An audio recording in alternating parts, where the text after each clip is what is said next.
Hello and welcome to the Edges of Earth. My name is Brock. Today, what am I doing today? Today I want to give you a few tips in regards to traveling to China. So there's many things that you need to know before you go. The majority are tips, and there's other things that you just should know before you go. Now I made a list, and they're in no particular order whatsoever, so you're just going to have to watch the whole video and make sure, because some of the important ones are in the middle. There's no order, so you have to watch the whole thing. So if you need to call the police for any reason, the number is 110. To call an ambulance is 120, and to call the fire department, it's 119. Now if you call them, most likely nobody will be able to understand you if you're speaking English. Maybe they can triangulate your phone, not sure, but just know it to be safe. By the way, I'm currently in a village in the middle of nowhere in India, and so there's like cows and chickens everywhere. So one of the most important things while traveling in China is to have a SIM card. Now you can either A, get one before you leave, or B, get one when you arrive at the airport or at a local shop. Now I highly recommend just going on eBay and getting a SIM card from the internet or Amazon, and just get one so you have one, and then everything will be okay. It's probably more expensive to do it this way, but that way you don't have to go through all of the paperwork and crap. It's probably doable if you go to the airport or go to a shop there, but just to save you time, effort, and energy, I would just order one through the internet. You can probably go to a shop at the airport. I did not do that. Luckily, the local man who helped me, he brought me to a shop and did everything. They needed a photocopy of my passport, and then within 10 minutes I had a SIM card working. Now when you're there, you can either use cash or an online payment. Now, this gets really weird really fast. Basically, in my opinion, I would recommend cash for every foreigner who does not have a Chinese bank account. Why? Because almost everyone in China uses an application called WeChat. So download it, W-E-C-H-A-T, WeChat. And basically, this is how you make payments. It's connected to your bank account, a Chinese bank account, and the way you pay is you scan a barcode everywhere. If you're at a restaurant, you scan the barcode on the table and you make your payment. If you're checking in somewhere at a hotel, you scan their QR code and you make a payment. If someone is selling fruit on the side of the street, you scan their QR code and make a payment. This is how it works. It is so weird to me. It's like they're living in the future and everywhere else is living in the past. I highly recommend downloading WeChat for other reasons as well, but basically for payment, make sure you have cash. Now, you don't have to bring cash before you get there. You can go to your bank. I'm not sure which option would be cheaper, if you went to your bank and got Chinese currency before you left, or if you just arrived at the airport and take it out of your ATM. You're going to be charged transfer fees and fees no matter what you do. Which one is cheaper, I'm not sure, but I will tell you, when I took out $100 out of an ATM in China, I was charged $10 as a fee that went directly to the Chinese ATM, the Chinese bank. And I did not receive any fees from the bank back home. And the reason is because I have a bank called Charles Schwab. No idea if you've heard of them. If not, Google them. It was the only bank account that I could find before I started to travel the world that does not charge you international fees. Yes, you have to pay a very small fee to transfer currency from US currency to whatever country I'm in, but they will not charge me a fee for being in another country and withdrawing money, which is wonderful because almost every other bank on planet Earth does. So this is a really cool thing. You can sign up with them for free. I think you have to be a US citizen, maybe in a Western country, I'm not sure, but if you're from the United States, definitely do that. It will definitely save you money. If you're not going to pay with WeChat, definitely pay with cash. Every time you go to the ATM, withdraw money, carry cash, everyone will take cash. But also keep in mind that cash is becoming something of the past. So even when I went to the post office and tried to give them cash to pay for postcards, to send out postcards, they didn't even have adequate cash to give me change. I'm not joking. So they actually gave me more change back because they just didn't have enough change, which is really, really strange. When I paid for things, it was usually cash. And when I paid with cash, they, I don't know, just kind of like a weird thing. Like, ooh, this guy's using like paper. If you're going to book a train, book it in advance. They fill up really, really quick, especially during holidays. I mean, during holidays, it might be, 3 weeks or a month in advance, and it's already booked. So on a normal travel day, my guess is you can book it a few weeks in advance and be fine, but just realize that you'll need to book in advance. In addition, something that I think I learned from the local man there, he said that he could book 3 train tickets through the internet, no problem for me. But the 4th one, the government prevents that. You must go into a shop and then book the ticket that way. This way it prevents fraud. They want to make sure that some random person doesn't have my information and is using it to buy tickets, and then I'm SOL, right? So they do this as a way to prevent fraud. But obviously if I was there doing it all by myself, I would go into the shop anyway. I don't even know how to do it on WeChat. And if you don't know where to buy a ticket, you can ask anyone in the area and they'll help you find a place where you can buy a ticket.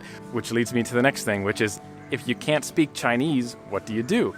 This is where downloading to your mobile phone an app called Google Translate. Maybe you've heard of it, maybe you haven't. I highly recommend it. I use this app everywhere I go in every country, and I can tell you it is the most amazing, helpful app ever. I have built friendships with people over hours of talking through this app.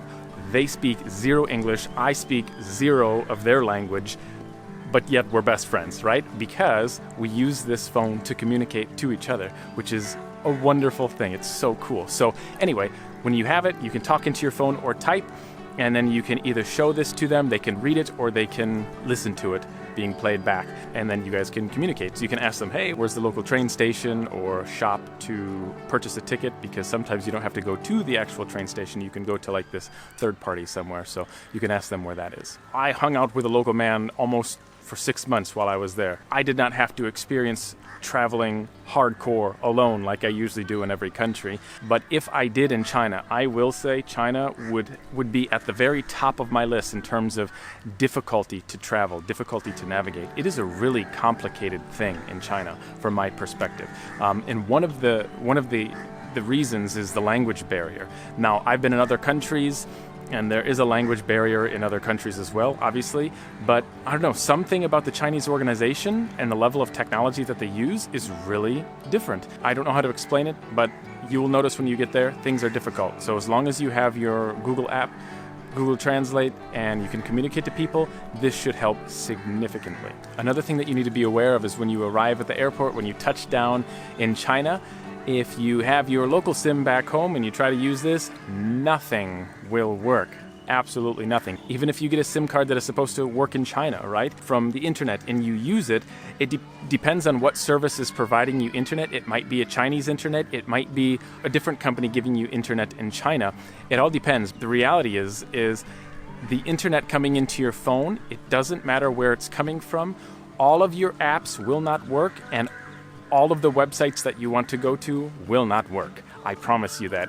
8,000 websites are blocked when you enter China. It is almost impossible to gain access to these websites. The only way you can do this is by getting a VPN. There are very few VPNs that can claim they can break through the Chinese firewall. The one that I recommend is listed in the description below. In fact, the company reached out to me and they told everybody that if you use the link below, they will actually give you an 83% discount plus an additional month for free. So this is literally an awesome offer. You definitely want to get this onto your phone, get it onto your computer, get it onto whatever device you have before you enter China.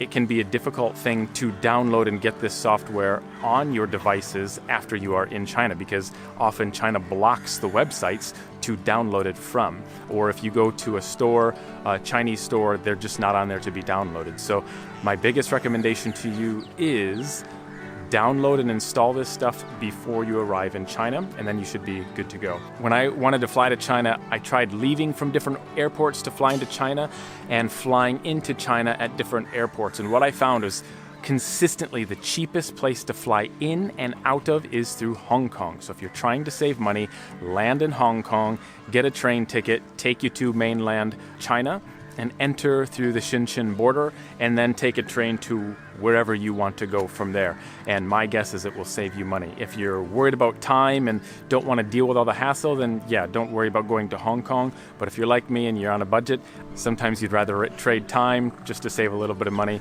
And the cost of the ticket while landing in Hong Kong, the cost of the ticket landing in Hong Kong was significantly cheaper than landing in Shenzhen.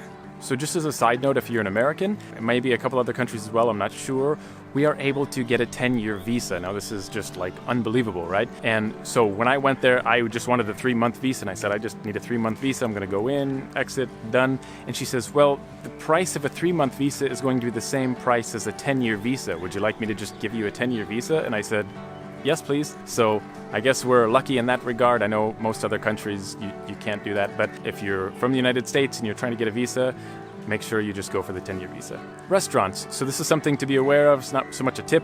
When you go to a restaurant and you order something, everything comes in completely random order. Like you would think, like I'm ordering rolls or something, I'm ordering bread at the beginning, and then I have the main course or salad, and then main course, and then dessert. You order all of those things. They may come in a completely different order. You may get your dessert first, your bread last, your main course third, and then the salad second. Like, it just might be weird like that. And I can tell you consistently in China, this is how it is. Having an order just doesn't exist. The only place that it does exist is if you go to usually a high-class restaurant or an expensive restaurant, then things are a little bit different. But generally everywhere else, it's whenever it finishes cooking, they'll bring it to you.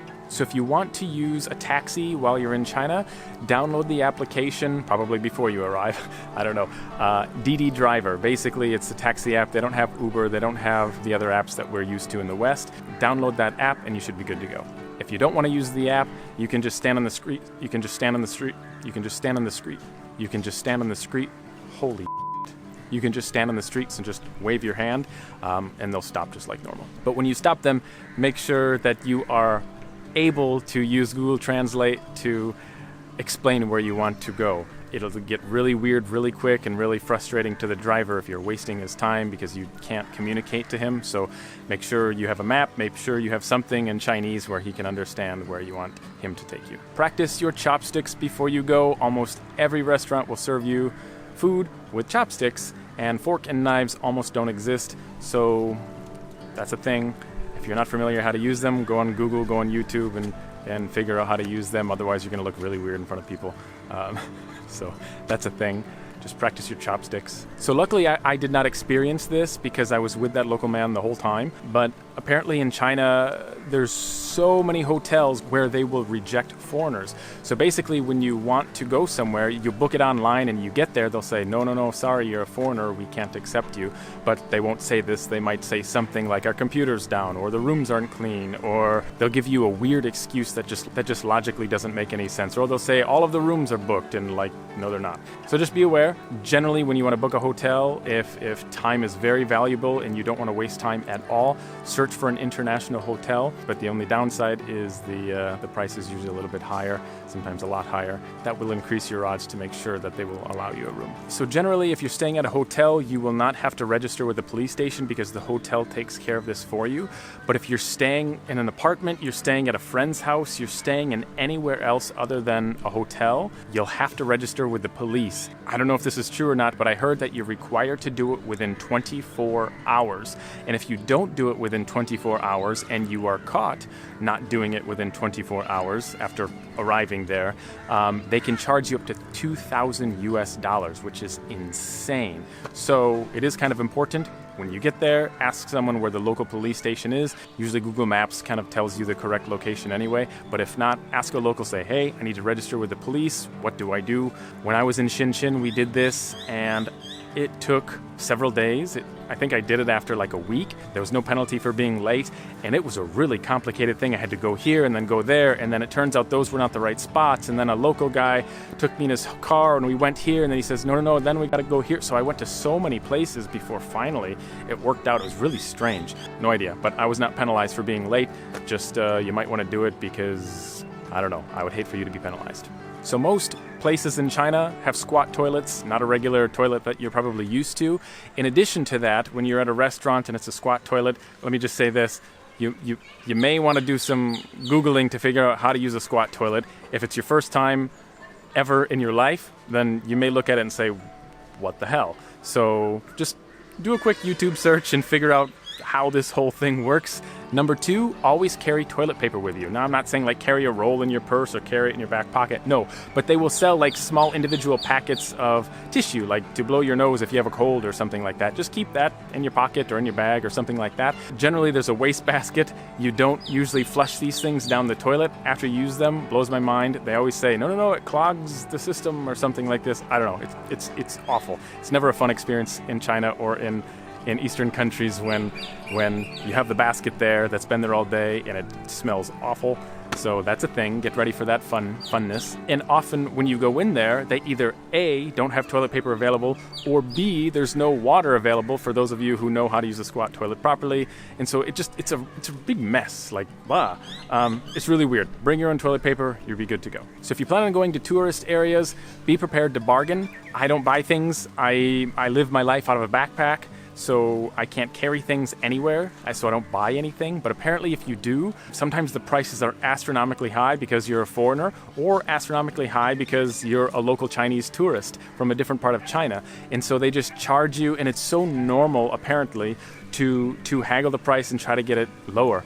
And if you don't know the price, honestly, one of the best things to do in any country is just ask the price. When they say, oh, no, I'm sorry, it's too high or something like that, give them a ridiculously low price, and then they'll say, oh, no, and say, okay, no problem, and then you just leave. And if they want your business, they will come and get you and then give you a better price. Will that second price be a good or fair price? I don't know, probably not, but it will usually be a significantly better price than the first one that they gave you. So that's kind of like the easier way to haggle instead of like, I don't know. If you're an expert and you feel comfortable, great. I am not a haggler. I hate it. I absolutely hate it in every way, so I just avoid it. But if I really wanted something, I would walk away, and if they wanted my business, they would come back for me.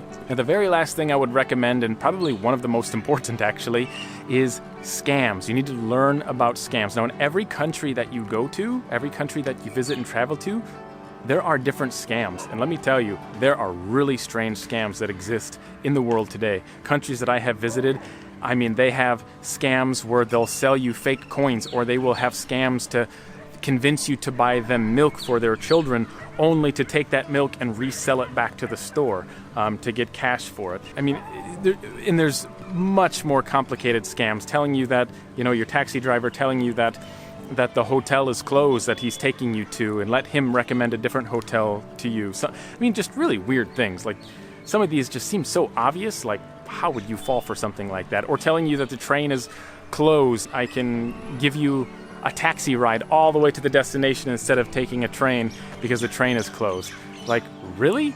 This is just so stupid. But people fall for this every time. Some of them sound legit, and you're like, oh, wow, okay. So you believe them, and then you lose a lot of money. So anyway, there are scams in China, and they are different in every country. I highly recommend, after you finish watching this video, go to YouTube, type in China scams, and then you'll be familiar with what can possibly happen. Because generally, in one country, they have one culture, one general mindset, and then they do these general scams. And if you go to a different country, they think in a different way, and they will try to scam you in a different way. So it's really weird. People get really creative. It's just mind-boggling how many different scams there are. But anyway, Google this. It's very important. Be aware of what can happen, and so when this scenario happens to you, you're going to say, I know what he's trying to do. No, thank you. Please go away. So anyway, hopefully this helps you prepare a little bit before you travel to China. If you know of any other tips or anything, feel free to leave comments below, because other people read the comments and maybe there's more. I don't know. Everybody wants to know before they go. That's it. If you haven't done so already, click the link that's going to bring you to the VPN site. It's very important. Oh, and I forgot to say, make sure you type in the code Edges of Earth, which is the name of this channel. Basically, if you type that code in, it will give you the discount. If you don't, then I don't know what happens. So type in Edges of Earth. After you click the link, you'll get the discount. That's it. I thank you all for watching. Remember, your time is running out. Start living. Take care.